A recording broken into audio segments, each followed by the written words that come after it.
I remember that day vividly, even though I was only a 6-year-old child. The fateful day that changed my entire life. The scent of freshly baked cookies still lingered in the air, and the golden sunset cast a warm orange hue over everything. But just a few minutes later, the house became unbearably cold. Because my mother was gone. Gone without looking back. My name is Hannah, and that was the day I learned that not everyone keeps their promises. That day, my father was away on a business trip, and it was just my mother and me at home. I was playing with my favorite doll when the doorbell rang. My mother stood up quickly, her hand gripping the edge of her dress, as if she were hiding something. I watched her, curious, but she turned back to me and told me to go to my room. "Hannah, be a good girl and go play in your room." Her voice was hurried, not like usual. I didn't like obeying orders when I didn't know what was happening. I cracked my bedroom door open slightly, peeking down the stairs. A tall man stood at the door, wearing a gray shirt, holding a travel bag. My mother was hastily stuffing clothes into a suitcase, her face tense. I stepped out of my room, my heart pounding. "Mom, where are you going?" I asked, my voice trembling. She stopped packing and turned to look at me. Her eyes swept over me for just a moment, but there was no warmth in them, only distance, as if I were a stranger. "I have to go away for a while, sweetheart. Be good, okay?" she said, her voice barely above a whisper. "But when will you come back?" She didn't answer right away. She glanced quickly at the man, then knelt down and placed a hand on my shoulder. But that touch wasn't as warm as I had hoped. It was distant. Cold.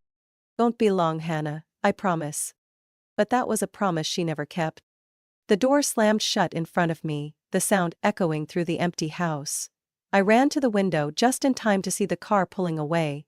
My mother didn't turn back. She didn't wave goodbye. I stood there, my tiny hands pressed against the cold glass, waiting. But then the sun set. Darkness crept into the room, swallowing my last bit of hope.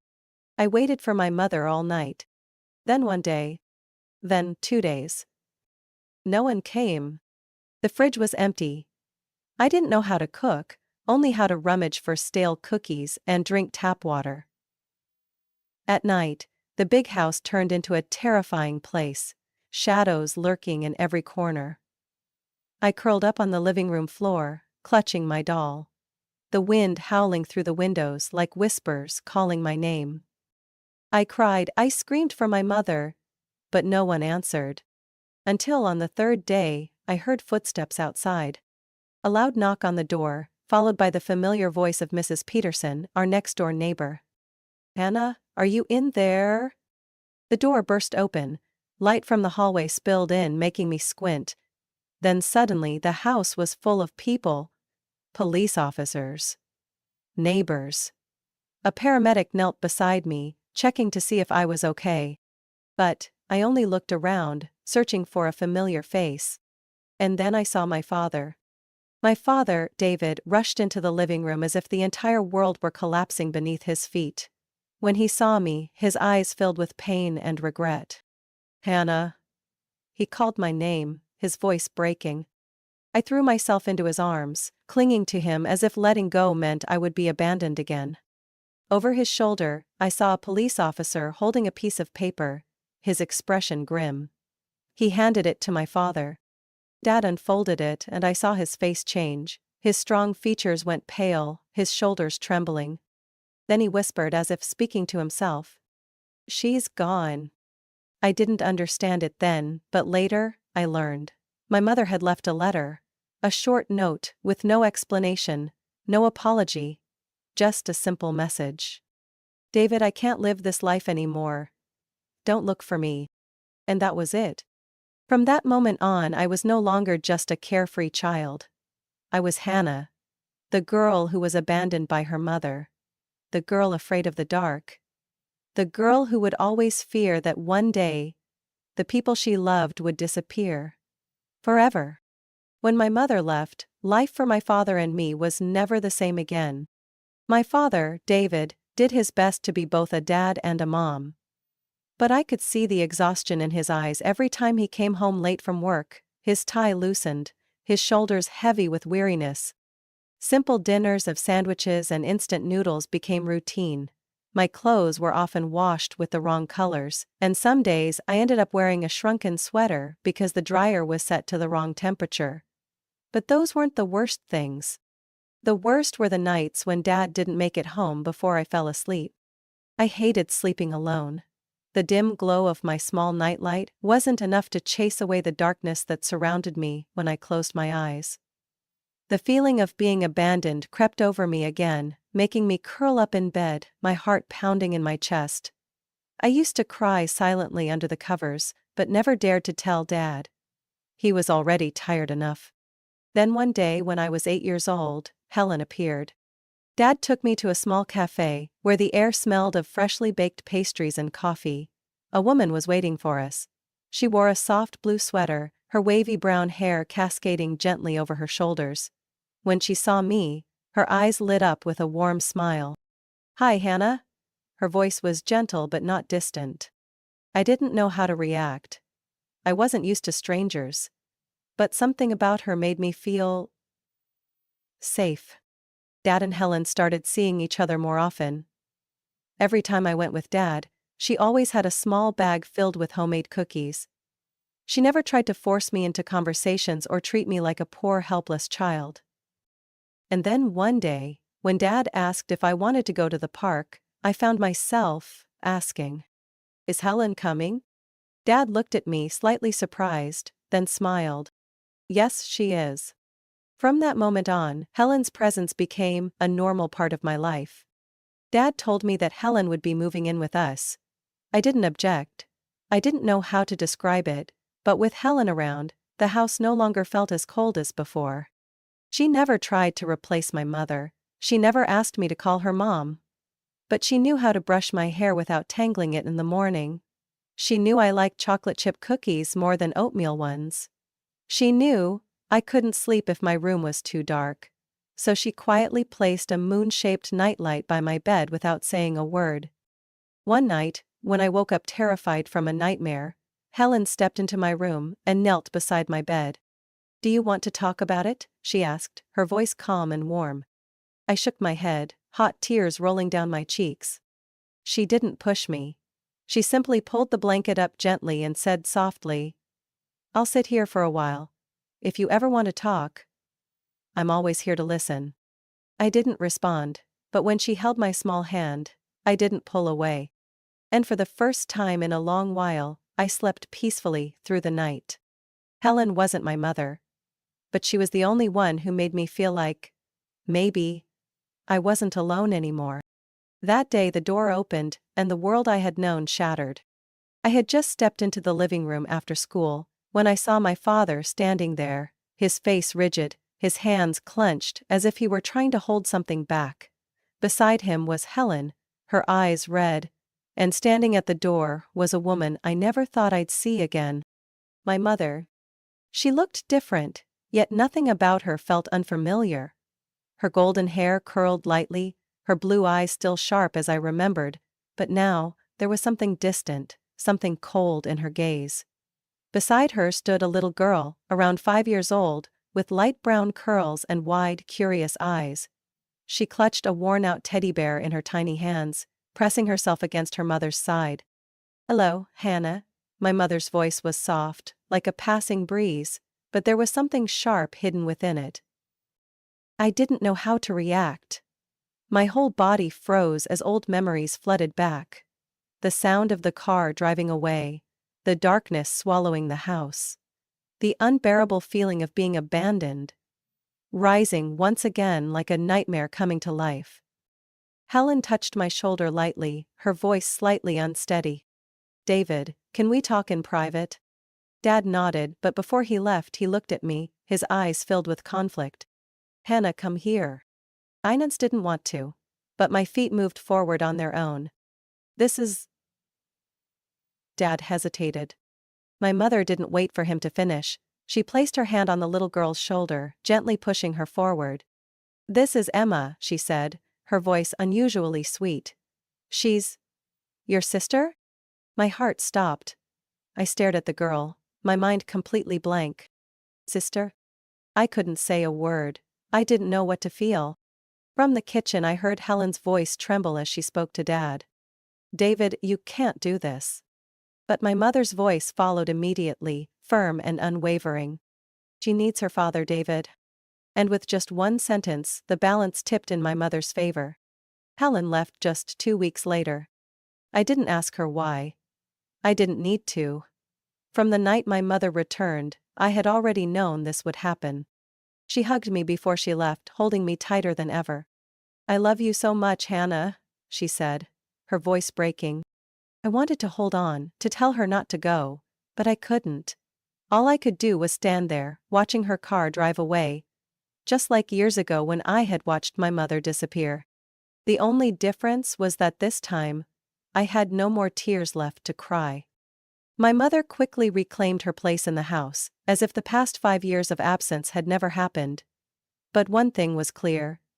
I was no longer a part of her world. I watched as she doted on Emma, brushing her hair, placing kisses on her forehead. I watched as she spent time with her, took her shopping, read her bedtime stories. Things she had never done for me. Dad tried to balance everything, to make things right. But I saw it, day by day, how he was slowly sinking deeper into my mother's trap. Family dinners were now just Mom, Dad, and Emma. I was just an extra, a silent shadow in my own home. And the worst part was, no one seemed to notice. Except me. As the years passed, I came to a bitter realization. In this house, I was no longer my father's daughter. I was an outsider, a spectator, watching my mother and Emma build a world that I had no place in. At breakfast, Mom would carefully stack golden pancakes on Emma's plate. And for me? A bowl of cold cereal with nearly expired milk. On family outings, Mom excitedly took pictures, holding Emma in her arms. I was never invited into the frame. On holidays, under the Christmas tree filled with beautifully wrapped gifts, Emma would tear open box after box. And me? If I was lucky, I'd get a cheap gift card. I endured it in silence. Because every time I tried to speak up, Mom would smile, sickly sweet, and then give me that look of quiet reprimand. Hannah, don't be so selfish, your sister is still young, she needs love. At first, Dad still tried to keep things balanced, but as time went on, he only grew more exhausted.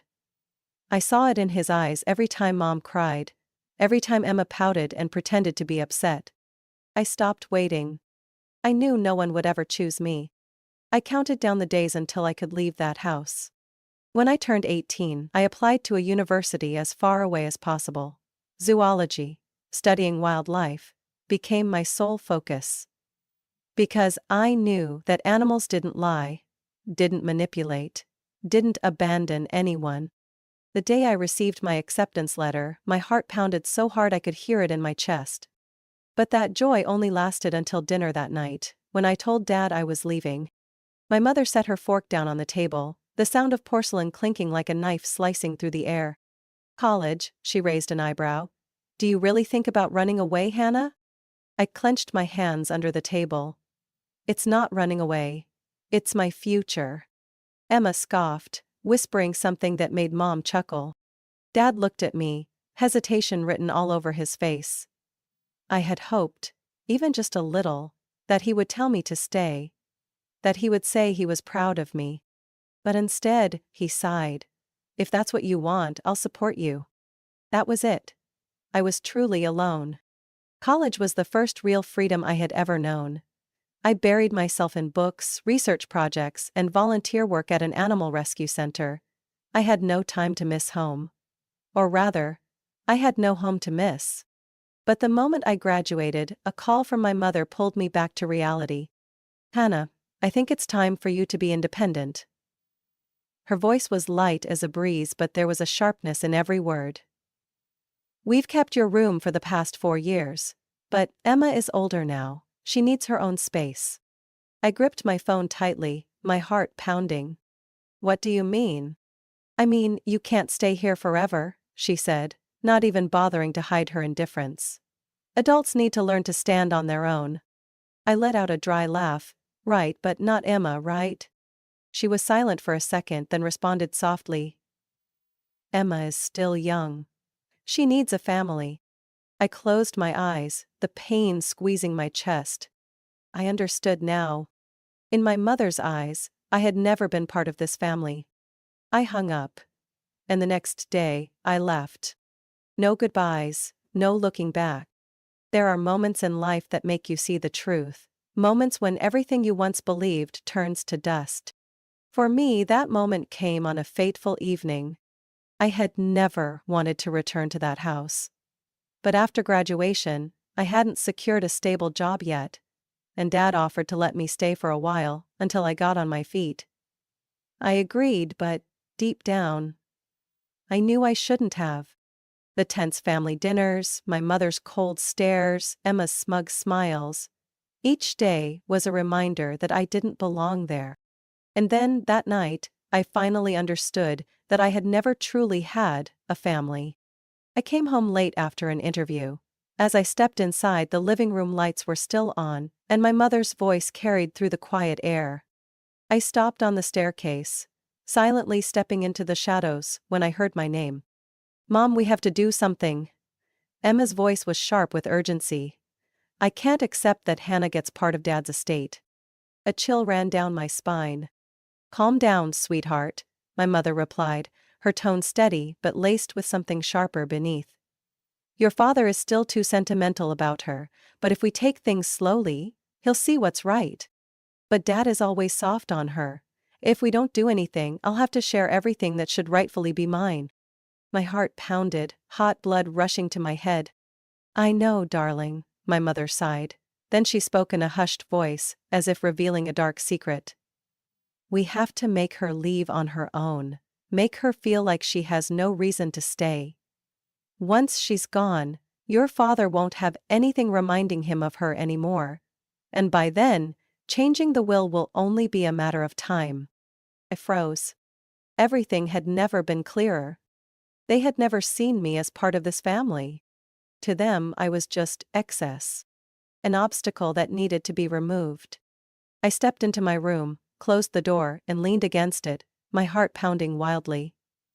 In the darkness, I tried to steady my breathing, to suppress the anger and pain rising in my chest. My mother, Emma.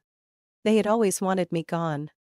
Without a moment of hesitation, I pulled my suitcase from under the bed, opened my closet, and stuffed everything important inside.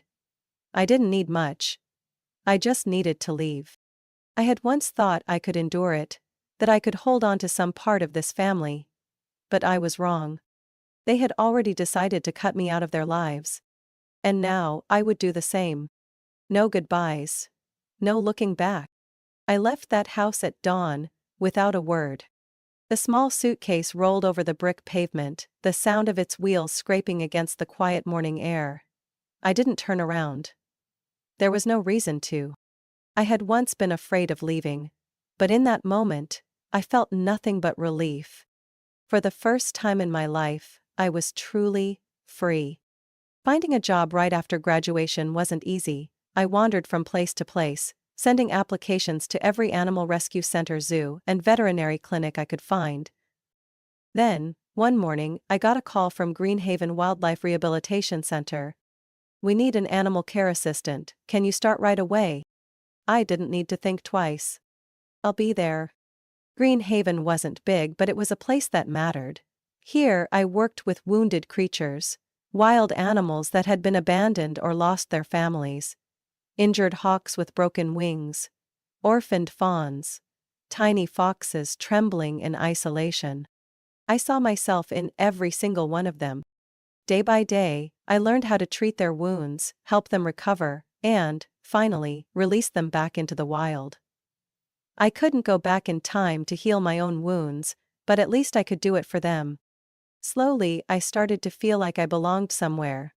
After nearly a year, a better opportunity came my way. Everwood Zoo was looking for a wildlife specialist. Someone with experience in rehabilitating injured animals and studying their behavior. I sent in my application without much hope, but when the call came, I almost couldn't believe it. "We're very impressed with your experience. If you're available, we'd love to meet you on Monday." Everwood Zoo was much larger than Greenhaven. It wasn't just a place to house animals, it was involved in major conservation projects. Here, I had the chance to work with animals I had only read about in books: snow leopards, gray wolves, great horned owls. The job was demanding, but every single day I felt like I was moving forward. I was no longer the girl left behind in the dark. Despite my busy schedule, I made time to join an online forum for animal lovers. That's where I met Jake. At first, we only talked about general topics: how to care for injured animals, methods for restoring hunting instincts in wild creatures. But over time, our conversations became more personal. Jake had a great sense of humor. He always knew how to make me laugh, even on my worst days. "If you could be any animal, what would you be?" he once asked me. I thought for a moment before answering. Maybe a fox. Always cautious, always keeping its distance. He was silent for a moment, then replied, "Then I'll be the one who waits patiently from afar, until you feel safe enough to come closer." My heart skipped a beat. But no matter how kind Jake was, I was still afraid. I had once believed in love.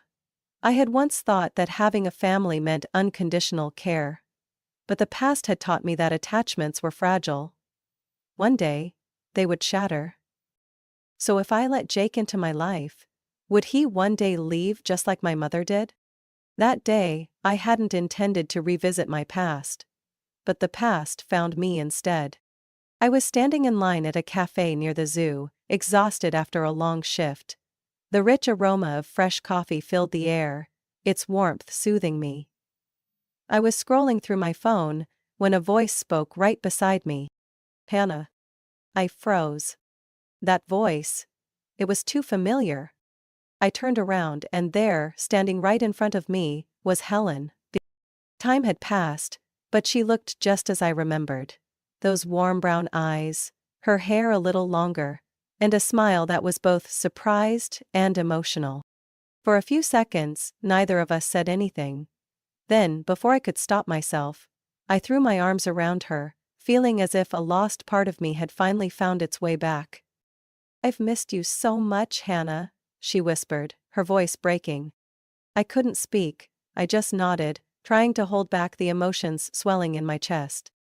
We sat down in a quiet corner of the cafe, our conversation flowing, as if no years had passed between us.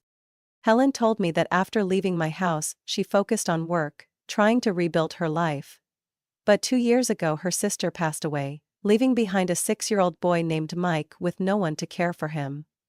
Without hesitation, Helen took him in. She showed me a photo: a boy with brown hair, a mischievous smile, but something guarded in his eyes. "Raising a child isn't easy," Helen sighed. "But I couldn't abandon Mike. He lost his family, just like you once did." I understood that feeling more than anyone. As we left the cafe, Helen hesitated before asking, "Hannah, would you like to meet Mike? I'm sure he'd love to meet you." It took me a few seconds to answer. Then, I nodded. A few days later, I visited Helen's home. Her apartment was smaller than the house she used to live in, but it was filled with warmth. At first Mike was shy, but before long he started telling me about his pet turtle, his favorite comic books, and how much he hated eating broccoli.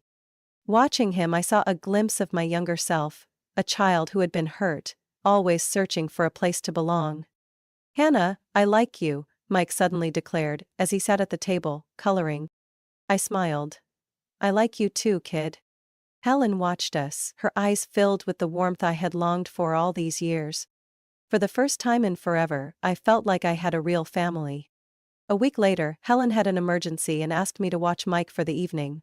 He sat quietly on the couch, playing on my laptop while I prepared dinner. I wasn't paying attention. Until I heard his shaky voice. "Hannah, I think I did something wrong." I turned around to see him holding my laptop, his face pale. "You had a folder labeled drafts." I was just curious and opened it, and I accidentally hit send. I felt the blood in my veins turn to ice. "Send what, Mike?" He swallowed hard. "Your emails. I didn't know they were that important." I rushed to the screen. Panic crashed over me like a storm. Every email I had ever written but never dared to send.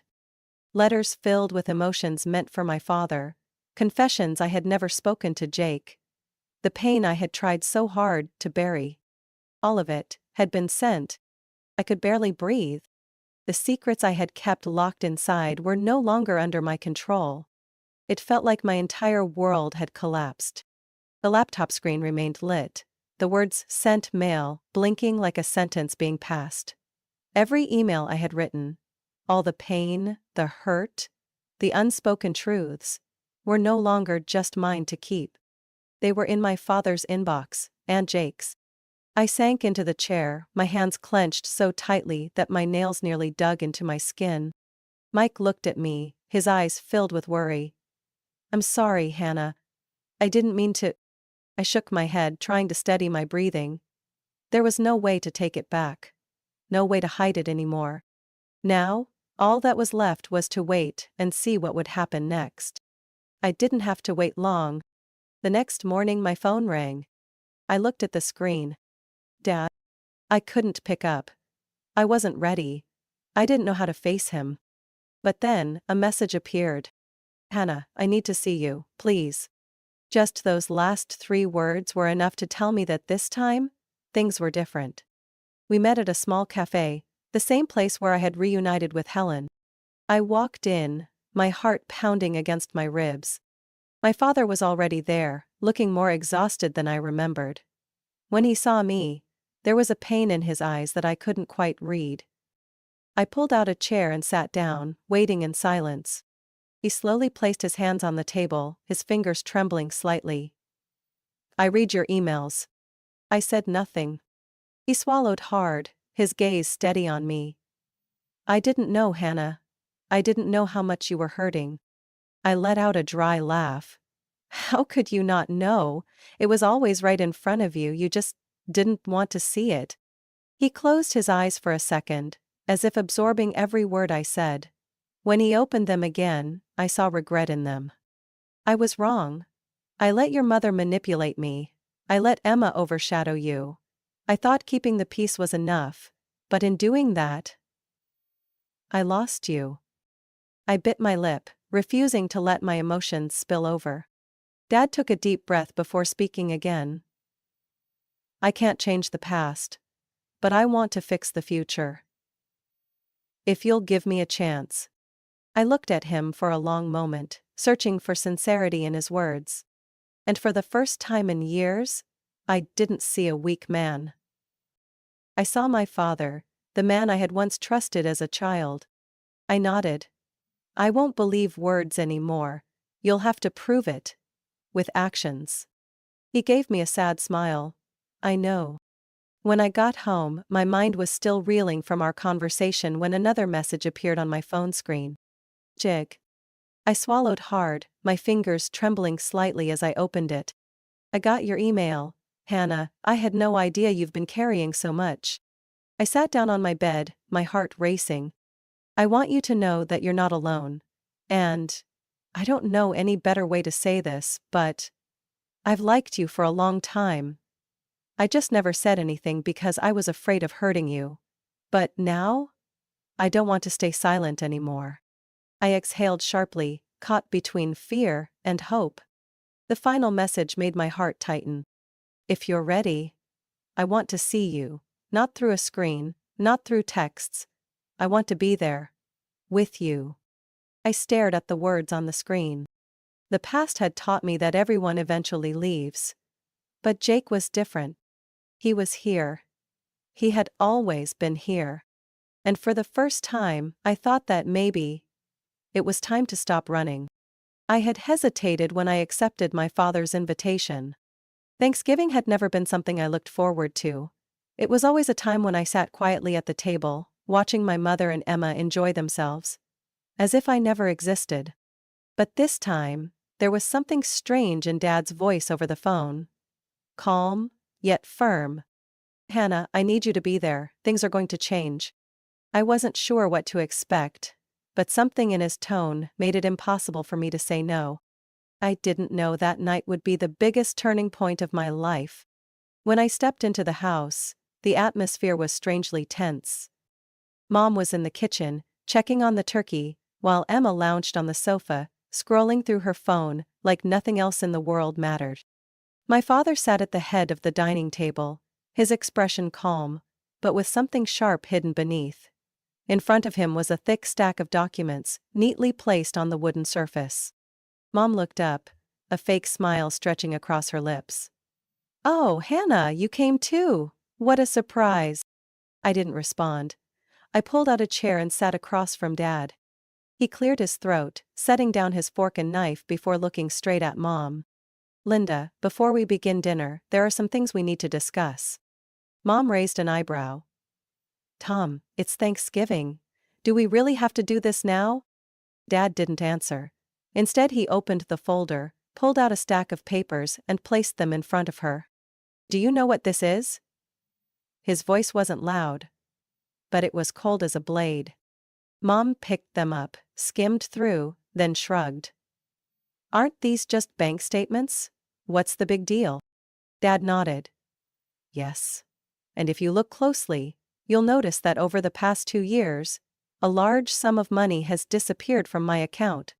The air in the room instantly grew heavier. "The money that you embezzled from me." Mom froze. Dad flipped to another page. "I hired an accountant to investigate. The withdrawals were untraceable at first, but they all led to a hidden account under your name. Linda, you've been stealing from me." Mom let out a nervous laugh. "Tom, what are you even talking about? That account was just for the family's expenses." "The family?" Dad gritted his teeth. "Or for your other man." Emma stopped scrolling. The room turned to ice. Dad pulled out a set of photographs and tossed them onto the table. Clear, undeniable images. Mom in a hotel, arm in arm with a stranger, laughing. Other photos showed her embracing him, kissing him in front of an unfamiliar apartment. Mom's face drained of color. Dad leaned back in his chair, hands clasped in front of him. "Did you really think I wouldn't find out? Did you think I'd stay blind forever?" I stared at Mom, waiting for an explanation. But she had nothing to say. Then Dad turned to Emma. She crossed her arms, frowning. "What do you want from me?" Dad took a deep breath, his grip tightening on one last piece of paper. "Emma, I did a DNA test." Emma scoffed. "And? What for?" Dad glared at Mom. "Do you want to say it or should I?" Mom opened her mouth, but no words came out. Dad placed the DNA test results on the table, his voice turning ice cold. "Emma is not my daughter." The room nearly shattered. I heard the sound of a fork dropping onto a plate, the sharp inhale of my mother. Emma froze, her hands gripping the edge of the table. "What?" Her voice was so small it was almost inaudible. Dad let out a long breath, as if he had been holding this in for too long. "I had my doubts for years. But I didn't want to believe it. But after everything I've learned about Linda, I had no choice." My mother screamed, "Tom, you can't do this, you can't treat her like this." Dad looked at her, his voice cutting like a blade. "And how have you treated Hannah all these years?" That question silenced her. Dad stood up, his voice firm and unwavering. "Linda, I've hired a lawyer. I'm divorcing you. And you and Emma will leave this house. Immediately." Panic flooded my mother's face as she rushed forward, grabbing his arm. "Tom, you can't abandon us like this." Dad pulled away, his eyes colder than I had ever seen. "No, Linda, you abandoned this family a long time ago." Emma turned to glare at me, hatred burning in her eyes, but I didn't care anymore. For the first time, I wasn't the one being left behind. They were. For the first time in my life, I was the one who stayed, and they were the ones who had to go. Linda and Emma disappeared from the house in a storm of rage and humiliation. My mother screamed, cursed my father, and threatened legal action, but in the end she had no choice but to leave. Emma, stripped of her usual arrogance, shot me one last hateful look before slamming the door behind her. Dad stood motionless in the living room, his shoulders sagging as if he had finally put down a burden he had carried for years. I looked at him, and for the first time in a long time, he didn't feel like a stranger anymore. "I'm sorry, Hannah," he said, his voice thick with emotion. "I let you endure too much." Eyes didn't answer right away. Wounds from the past don't heal overnight. But in his eyes, I saw sincerity. I saw the man I had once admired, trying to make things right. I took a deep breath and said softly, "We can start over, Dad." He nodded, and I knew this time, he wouldn't leave me alone again. The months that followed were full of new beginnings. Dad and I started seeing each other more often. Morning coffees, long conversations about things we had never spoken of before. He wanted to understand me. He wanted to truly be a father I could rely on. But there was one surprise I hadn't expected. One afternoon, Dad called me into the living room, his expression both hesitant and hopeful. I reached out to Helen. My eyes widened. "You did?" He nodded, a small smile forming on his lips. "I needed to apologize to her, and..." "We've met a few times." My heart tightened, not in pain, but in relief. I had always believed that Helen was the only person who had truly loved me like family. If Dad could see her worth, if he could find his way back to the woman who had once brought light into our lives, then that was a good thing. I smiled, for the first time feeling like everything was finally falling into place. As for Jake, we were slowly building something I had never truly had before. A real relationship. At first I was still afraid. The wounds of the past didn't fade easily. I had grown used to keeping my distance, believing that anyone who entered my life would eventually leave. But Jake never rushed me. He was patient, always there when I needed him, yet never forcing me to open up before I was ready. "I'm not going anywhere, Hannah," he once told me when I hesitated. "No matter how long it takes for you to trust me, I'll still be here." And little by little I started to believe him. In the evenings we took walks together, sharing stories about work, about the little things in life. I told him about the animals I cared for at the zoo, about the challenges and joys I found in my work. And one day, when Jake reached for my hand in the middle of a crowded street, I didn't pull away. For the first time, I wasn't afraid anymore. Things didn't change overnight. The old wounds still lingered, and painful memories couldn't simply be erased. But I no longer let them control me. I was no longer trapped in the shadows of my past. I was no longer the girl who constantly feared that the people she loved would one day leave. Because now, I had a real family. A father trying to make up for his mistakes. A stepmother who had never given up on me. A man who patiently waited for me to open my heart. And most importantly, I had myself. Stronger, steadier, and finally finding the peace I once thought I would never have. Life isn't always fair, and sometimes, the people who should love us the most are the ones who hurt us the deepest. But what truly matters is not how we were abandoned or betrayed, it's how we overcome that pain to find ourselves again. Family isn't just about blood. It's about the people who truly love, cherish, and stand by us, no matter what. Happiness isn't about waiting for others to accept us. It's about creating a life where we no longer live in fear. What do you think about Hannah's story? Have you ever experienced something similar or felt connected to any of the characters? Share your thoughts in the comments. Don't forget to follow the channel for more heartfelt and meaningful stories about family and life.